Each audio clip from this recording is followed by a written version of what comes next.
लिखे हैं कवि कबीरदास जी कि मनुष्य जन्म दुर्लभ है, देह न बारंबार, तरवर थे फल झड़े पड़े या बहुरी न लगे डार। सोना सज्जन साधु जन टूटी जुड़े शोबार, दुर्जन कुम्हार है एक धक्का दरा। कि यहाँ कवि कबीरदास जी कहते हैं इस संसार में मनुष्य का जन्म दुर्लभ होता है। मनुष्य की देह या शरीर बार बार नहीं मिलता।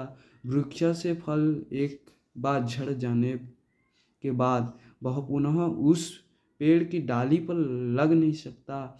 मतलब यह है कि मानव को समस्त सांसारिक विषय वासनाओं को त्याग करना चाहिए। इस क्षण भूमि शरीर में क्षण भंगर शरीर में रहते साधना को जरिए ईश्वर की उपासना करनी चाहिए।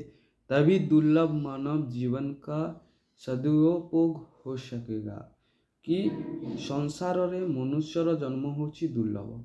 मनुष्य देह कलिजुगे अर्थात जेकोसी जुगरे मनुष्य शरीर सबुबेले मिली न थाए। सेतिपाई जेहेतु आमको मनुष्यर जन्म मनुष्यर शरीर ए जुगरे मिली आमे ताकू भल कार्य रे लगेबा, भल लोकंकर हितरे लगेबा, सेमानंकर दुखरे आमे साहा हेबा, सुखरे आमे तांको साहा हेबा।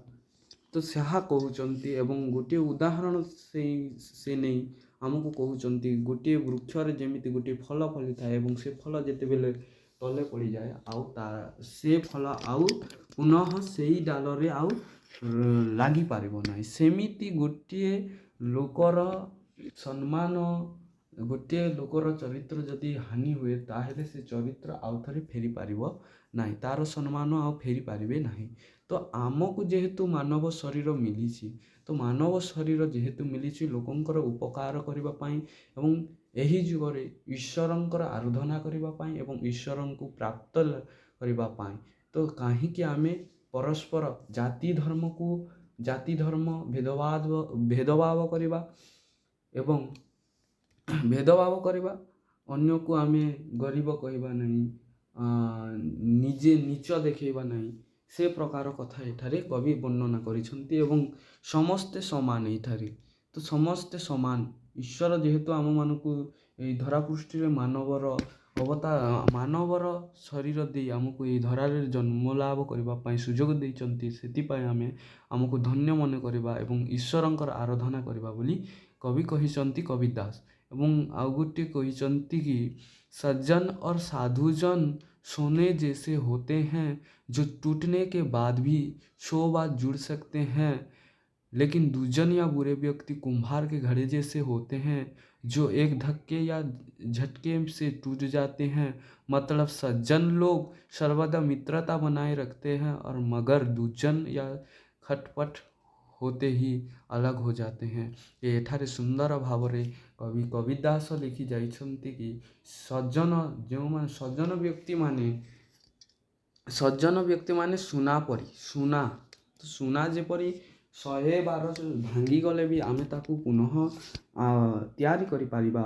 सेही परि भावरे सज्जन व्यक्ति माने तांकर से माने मित्रता को केबे भी भांगिबे नाही। से माने प्रकृत बंधुर मान्यता पाइबे। से माने अन्यर दुखरे दुख एवं अन्यर सुखरे सुखित होई थांती। सेटा होची सज्जन व्यक्ति। किंतु दुर्जन व्यक्ति माने से माने केवल गोटे घड़ा गोटे कुम्हारर घड़ा आकृतिर घड़ा कइले माठिया।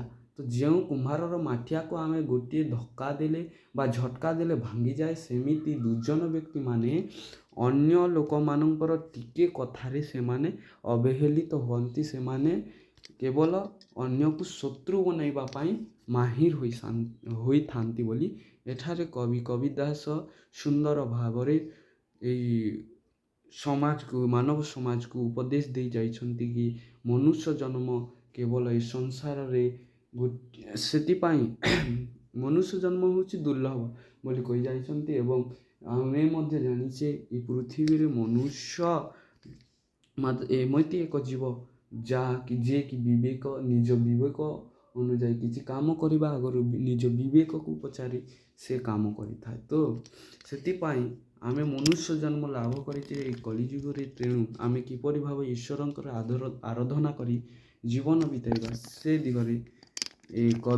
କବି ଦାସ ଏହି ପଦ୍ୟ ଲେଖିଛନ୍ତି। ତ ଜୟ ଜଗନ୍ନାଥ, ଏତିକି ହିଁ। ଜୟ ଜଗନ୍ନାଥ।